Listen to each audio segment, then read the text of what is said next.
Muy buenos días, tardes o noches, según cuando nos estén escuchando. Aquí seguimos, no nos hemos ido. Bienvenidos un programa más a Historias de Fútbol, el podcast que te recuerda las historias más interesantes del deporte rey. Como decía, después de unos días ausentes, aquí volvemos con otro programa súper interesante. Este podcast, al igual que todos los anteriores, lo tenéis colgado en nuestras plataformas de YouTube, Spotify, iVoox y Anchor FM. Y para estar al tanto de toda la información relativa a historias de fútbol, podéis seguirnos en nuestros perfiles de redes sociales, en Twitter, @HIST_D_fútbol, y en nuestra página de Facebook, Historias de Fútbol. Sin más, os presento como siempre a mi compañero Gonzalo Lancharro para que avance el tema de hoy. Ya dijo él en el último programa que hablaríamos sobre el toro rojo,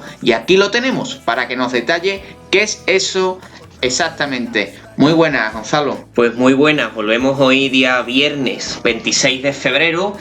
con el toro rojo, que no es otra cosa que la traducción española de la marca de bebidas energéticas Red Bull, una marca de bebidas energéticas que, como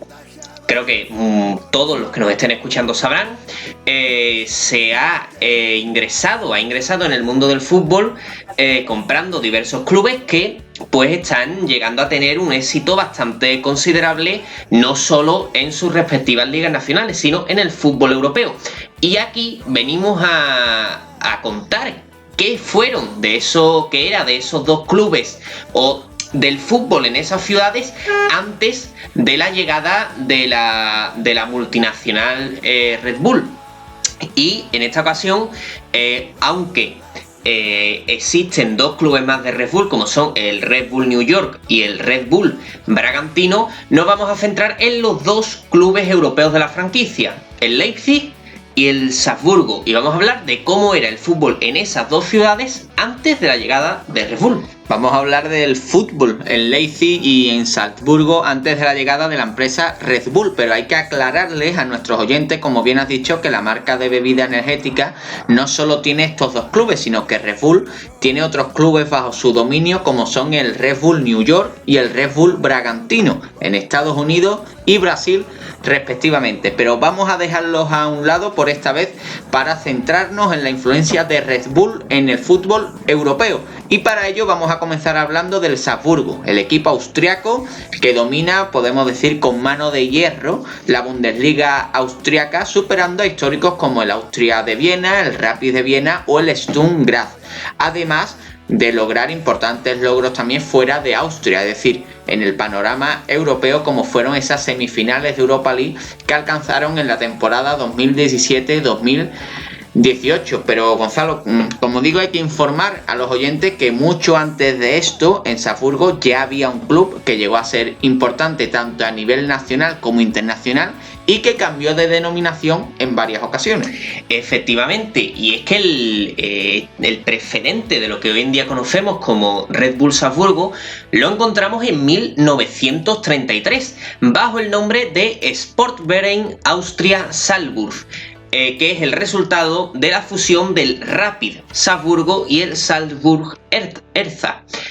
dos clubes muy modestos del fútbol austriaco, el primero de base proletaria y el segundo de base burguesa, que pues se fusionaron buscando crear un equipo más potente que representara a la ciudad de Salzburgo, que era la cuarta más grande del país y que era la cuna de personajes como Amadeus Mozart, además de ser un importante centro tanto comercial como turístico. Este nuevo club, que disputaría sus partidos en el campo del anterior Rapid Salzburgo, el Alter Austria Platz Lehen, que era el nombre de este estadio, llevaría los colores blanco y violeta, con los que comenzaría a competir en las categorías regionales de Austria hasta la anexión del país austriaco por parte de Alemania durante la Segunda Guerra Mundial, cuando se uniría a dos clubes de ascendencia alemana para formar y ojo al nombre, Fußballgemeinschaft Salzburg, terminología con la que jugaría hasta el año 1944 para, pues durante el conflicto, poder seguir compitiendo en el deporte. No va a ser ese el único nombre raro que vamos a citar a lo largo del programa, porque la verdad que hay varios que son bastante difíciles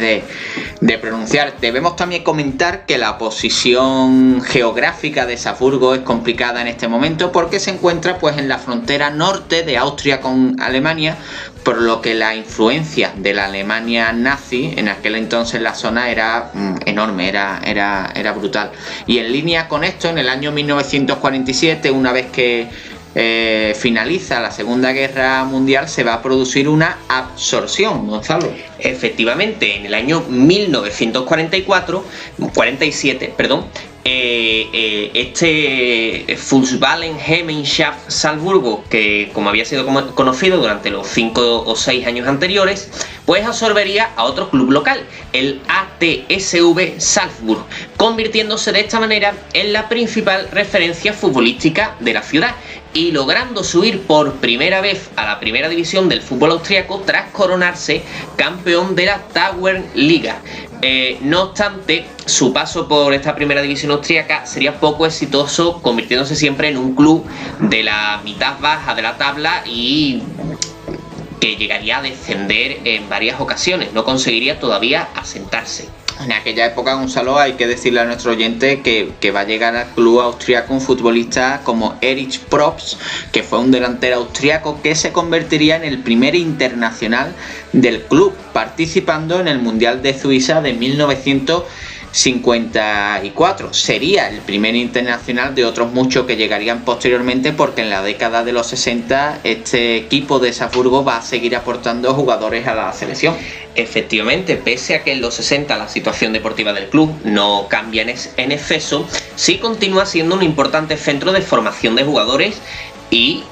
jugadores que posteriormente llegarían a la selección, como es el caso de Adi Mazik, otro internacional que pasaría por las filas del club de Salzburgo. Como bien estamos comentando, en toda esta época el Salzburgo pues va a encadenar campañas bastante mediocres hasta, Gonzalo, que cuando entra la década de los años 70, en la temporada 70-71, se va a coronar subcampeón nacional a solo un punto del Wacker Innsbruck. Efectivamente, esta es una primera época de esplendor del club, momento en el que se inaugura el nuevo estadio Lehen y en el que disputa también por primera vez un partido de competición europea. Sería en la temporada 71-72, justo después de este subcampeonato de liga que hemos comentado, cuando cae en la primera ronda de la recién estrenada Copa de la UEFA frente al club rumano del Uta Araz.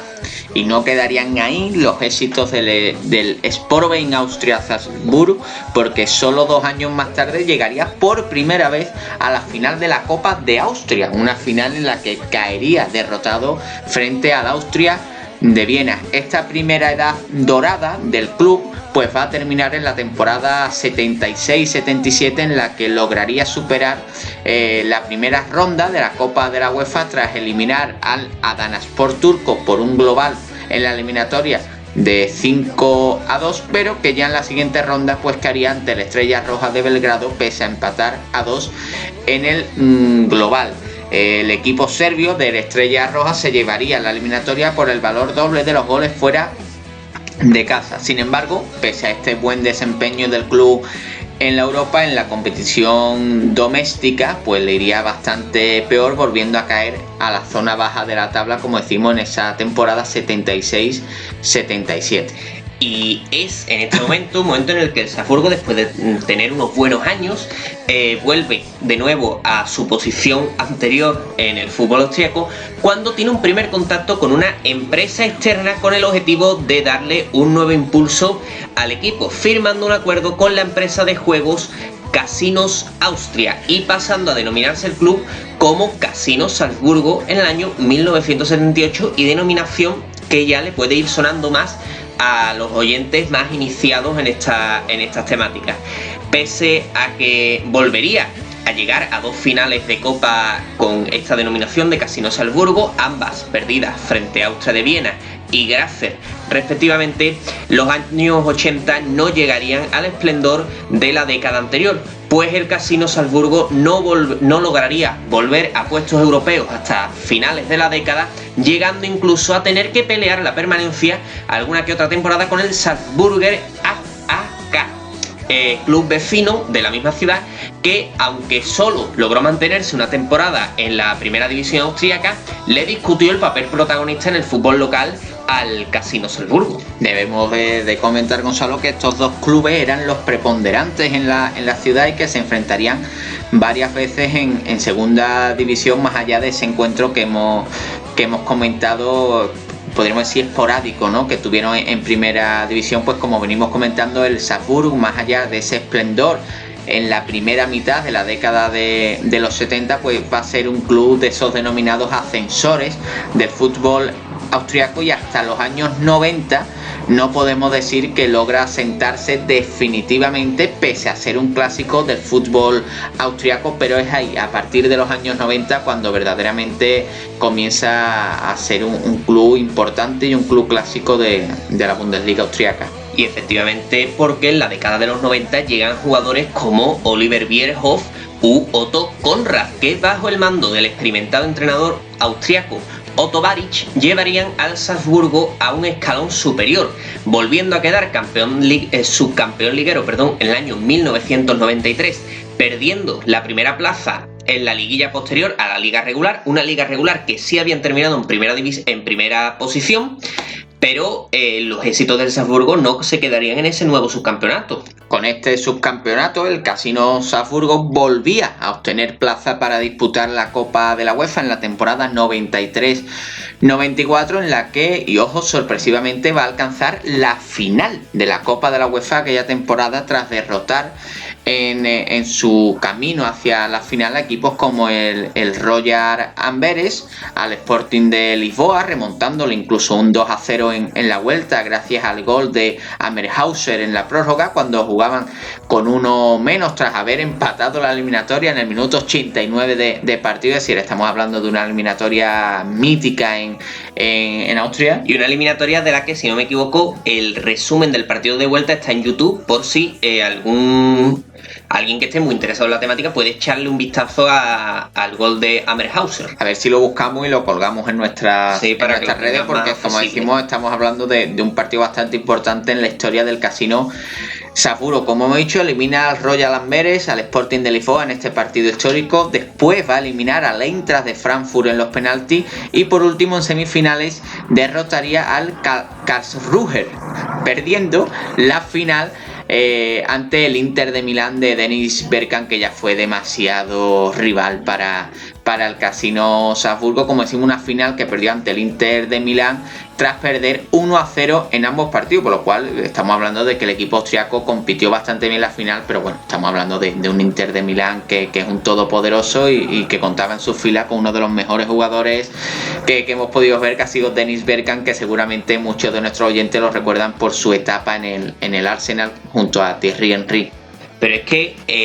los éxitos de los años 90 del Casino Salzburgo no se quedan en este subcampeonato liguero y en este subcampeonato de la Copa de la UEFA. Pues en la 93-94 iba a lograr su primer título oficial, ganando la liga con 51 puntos, conseguidos en gran parte gracias a los 28 goles anotados entre sus delanteros Pfeifenberger y Jurčević. Complicada pronunciación la de ambos, pero que le darían el título de liga a un Casino Salzburgo que conseguiría revalidarlo a la temporada siguiente, tras superar por el golaveraje particular al Sturm Graz, con el que acabaría la liga empatada a puntos. Y además de estos dos títulos de liga, también debemos comentar la Supercopa de Austria, que lograría ganar al Austria de Viena. Esta victoria liguera de la temporada anterior le había dado derecho al Casino Salzburgo a disputar la Liga de Campeones, en la que alcanzarían la fase de grupos tras eliminar al Maccabi Haifa en la fase previa, quedando emparejados en un grupo bastante potente ante rivales como Ajax, Milán y AEK de Atenas, y cayendo eliminados pese a empatar a puntos, eso sí, con el Milán. Hay que decir que sufrió una sanción de dos puntos. La sufrió el Milán. El Milán sufrió una sanción de 2 puntos debido a unos incidentes que hubo en el partido contra el Salzburgo que se disputó en San Siro. Pese a esto, pues el Salzburgo no pudo superar al Milán la fase de grupo y cayó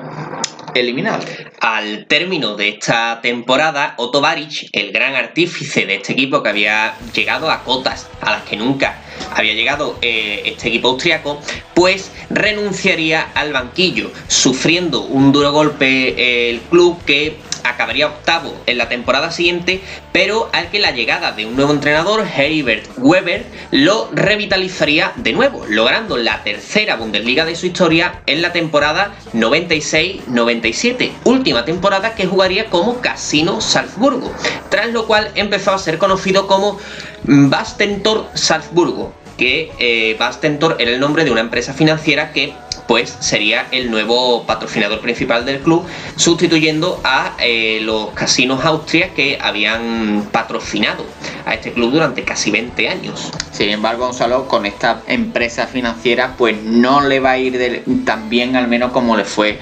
con la empresa del casino, ¿no? Y es que el club,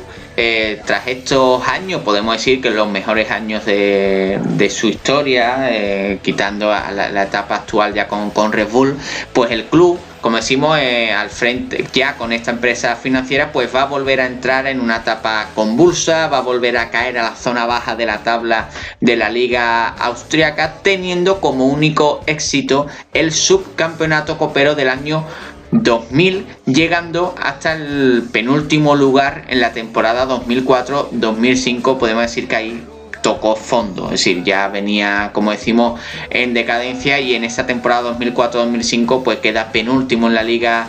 austriaca y el club pues entra en una fase muy de una crisis tremenda, teniendo incluso que sufrir una refundación ante los problemas económicos. Pero esta travesía en el desierto va a hacer que en este momento es cuando va a cambiar nuevamente la historia del club austriaco, porque va a aparecer la protagonista de nuestro podcast, que es la empresa Red Bull. Efectivamente, es entonces, como bien has dejado caer, cuando llega la empresa Red Bull al club, anunciándose su adquisición el 6 de abril del año 2005, momento en el que se cambia el nombre del club por el de Fútbol Club Red Bull Salzburg, y los históricos violeta y blanco, los dos colores que habían acompañado a este club desde el momento en el que se habían fusionado aquellos Rapid Salzburgo y Salzburg Hertha, son sustituidos por el rojo y el blanco, los colores de la empresa, que además introduciría su logo en el escudo del club. Incluso se quiso renunciar a la historia anterior del club para presentarse como un club totalmente nuevo, cosa que la Federación Austríaca, de manera acertada desde mi punto de vista, no le permitió hacer. Esta llegada de Red Bull y los cambios que provocó en la entidad pues generó un cisma entre la afición, dividiendo a los que estaban a favor de seguir animando a este nuevo club y los que, tras 5 meses de protestas en contra de la llegada de la multinacional, crearían el Austria Salzburg para preservar la historia y la esencia del club anterior. Incluso algunos reconocen a este Austria Salzburg como el verdadero sucesor de aquel exitoso Casino Salzburg de los 90. Como estamos viendo, ya comenzamos a ver ese debate que cada vez está más instalado entre fútbol moderno y fútbol antiguo. Pero bueno, la realidad es que con la llegada de Red Bull, el equipo de Salzburgo pues se va a convertir de nuevo en un grande de Austria, va a volver a dominar la Bundesliga, como hemos podido ver todos los amantes del fútbol que ha hecho en esta última década, y pasando por este club pues figuras tan relevantes como el técnico italiano Giovanni Trapattoni o el delantero español, que a todos seguramente nos va a sonar, Jonathan Soriano, que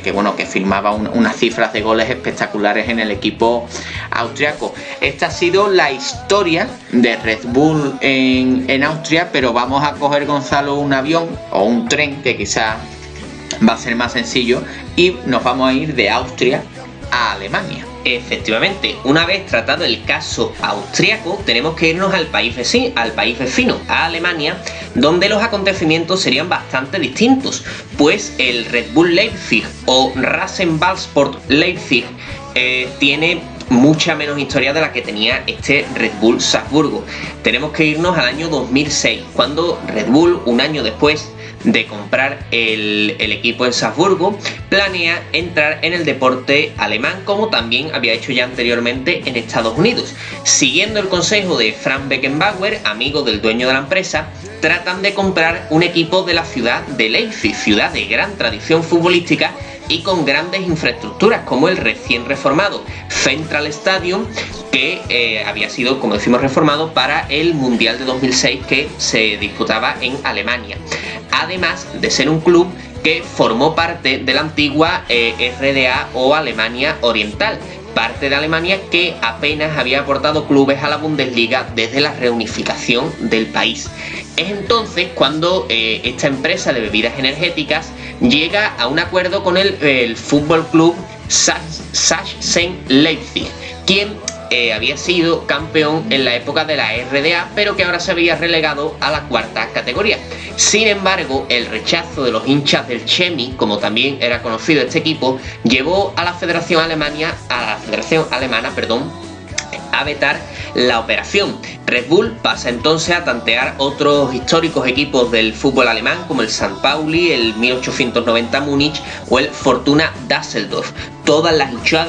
hinchadas muy numerosas de estos clubes mostraron su rechazo total a la compra del club, por lo que Red Bull se ve obligado a volver a la opción de Leipzig, optando por crear un nuevo club en la ciudad para competir en la Oberliga, actual quinta categoría del fútbol alemán, donde la Federación Alemana no tenía potestad para actuar. Así es como se crea el Rasenballsport Leipzig.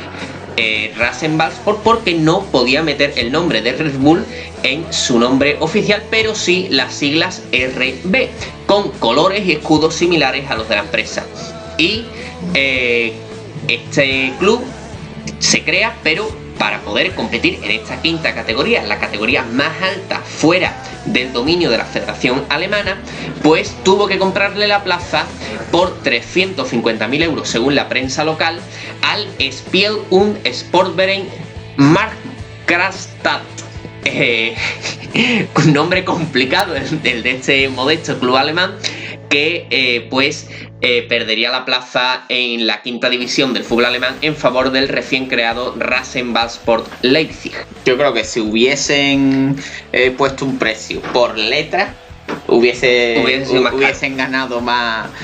dinero. Bueno, el caso es que el 19 de mayo del año 2009 se fundaba el club tal y como lo conocemos hoy en día oficialmente, adquiriendo la estructura, pues bueno, de ese equipo de tan complicado nombre, del Markgrafstadt, al que le había comprado la plaza, y también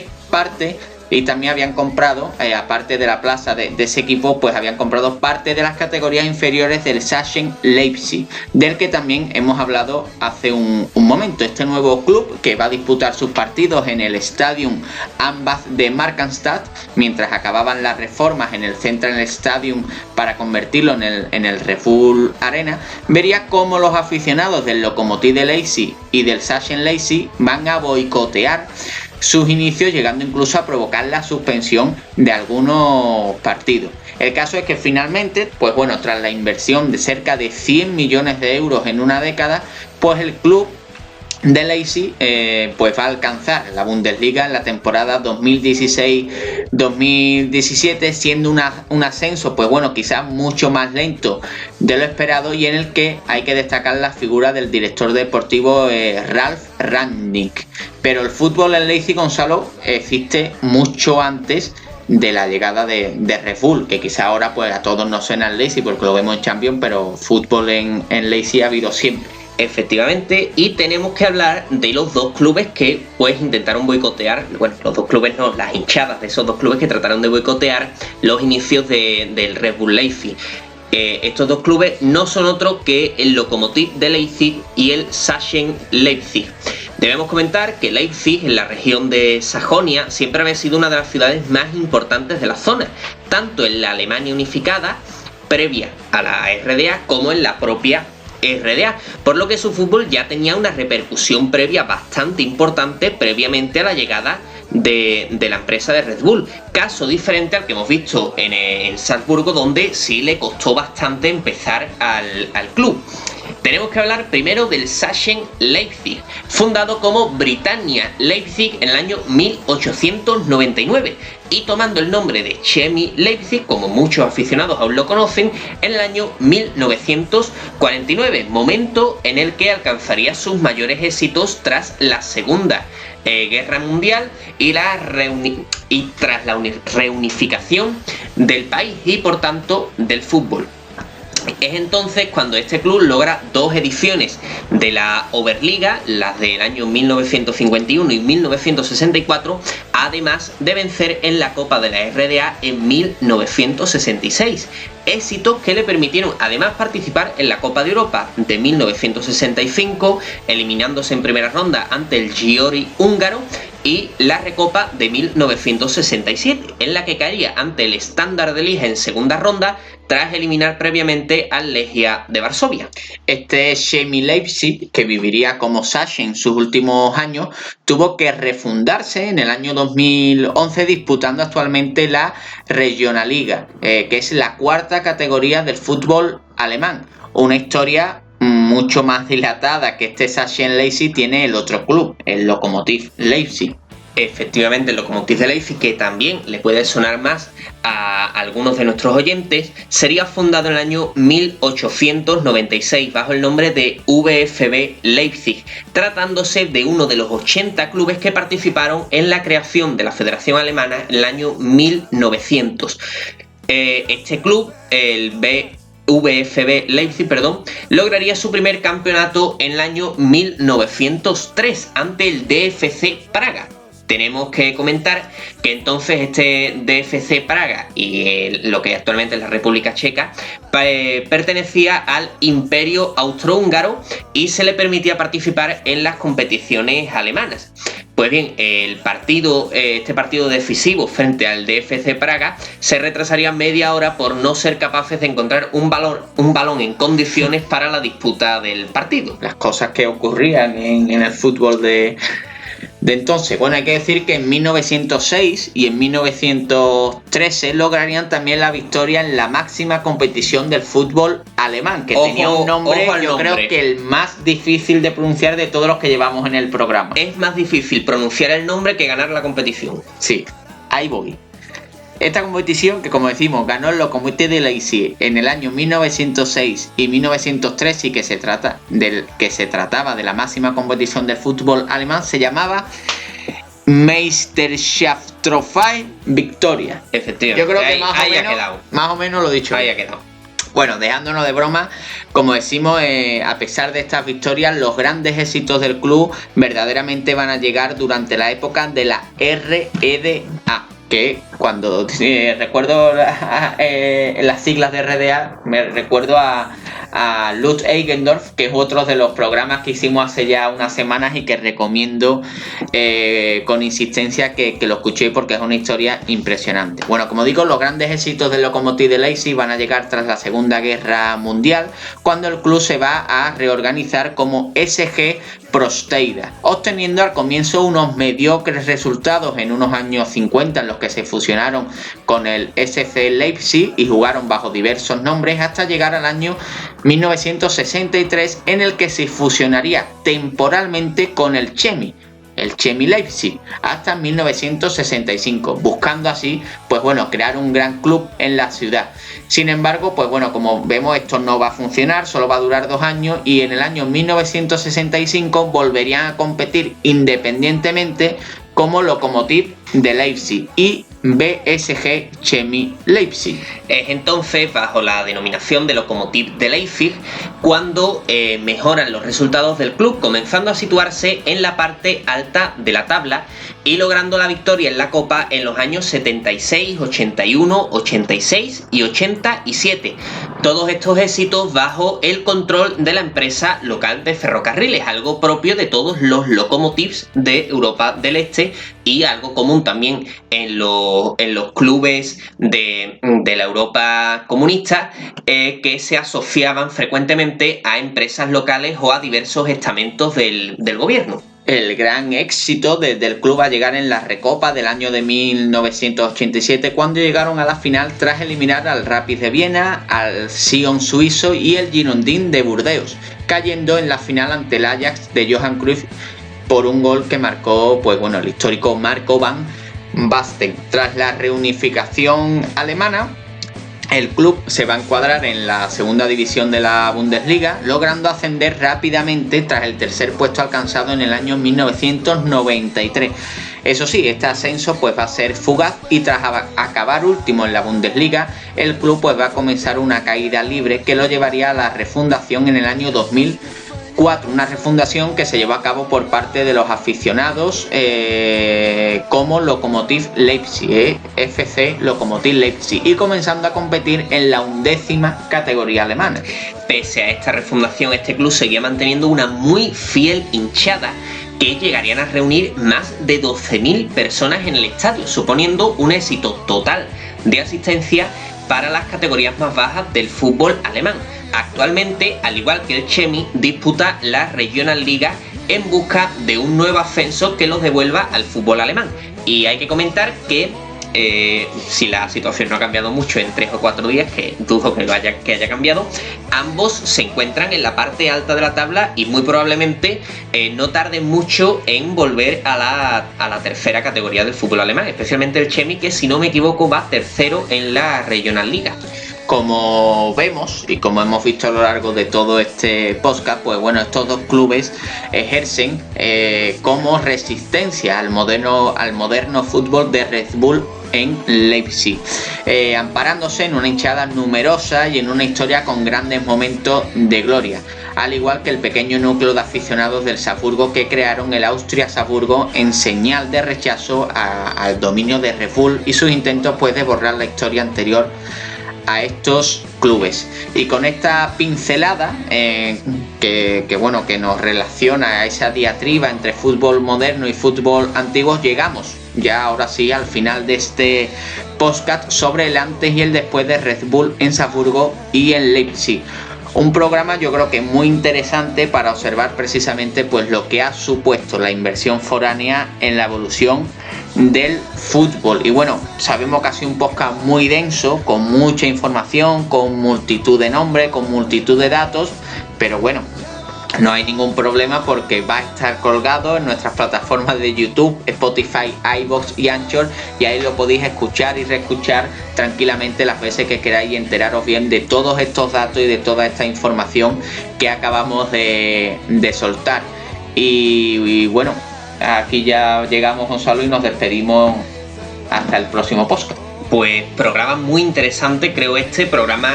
que relata la historia de clubes exitosos que quizás han podido quedar un poco a la sombra del gran monopolio futbolístico que ha creado en las ciudades la llegada de Red Bull, pero clubes con una historia interesante, con un pasado, con unos éxitos, con historias que merecen ser recordadas en definitiva y que creemos a bien traeros. Y si el podcast tiene una buena acogida, ¿por qué no plantearnos hacer el antes y el después de Red Bull, pero en este caso yéndonos al continente americano y analizar un poco los casos del Red Bull New York y el Red Bull Bragantino en Estados Unidos y Brasil. Y creo que no vais a tener que esperar mucho para volver a escucharnos, porque el 28 de febrero, el domingo, vamos a volver. Sí, es verdad que hemos estado unos días ausentes, que en los últimos meses hemos hecho menos podcast de lo que nos gustaría, pero aparte de este sobre Red Bull, vamos a intentar que para el próximo domingo nuestros oyentes tengan una sorpresita en clave andaluza, que yo creo que va a estar muy interesante y que va a estar muy muy chulo. Vamos a intentar traeros, como digo, esa sorpresita y alguna más que vendrá más adelante. Toda la información sobre lo que hagamos ahí en nuestras redes sociales, en Twitter @HIST_D_fútbol y en nuestra página de fútbol, historias de fútbol. Ahí vais a tener todas las novedades, toda la información. Así que ya, Gonzalo, yo creo que nos despedimos. Que hayan disfrutado, espero, con este podcast y nos seguimos escuchando en próximos programas. Que disfruten del puente. Muchas gracias. Hasta luego.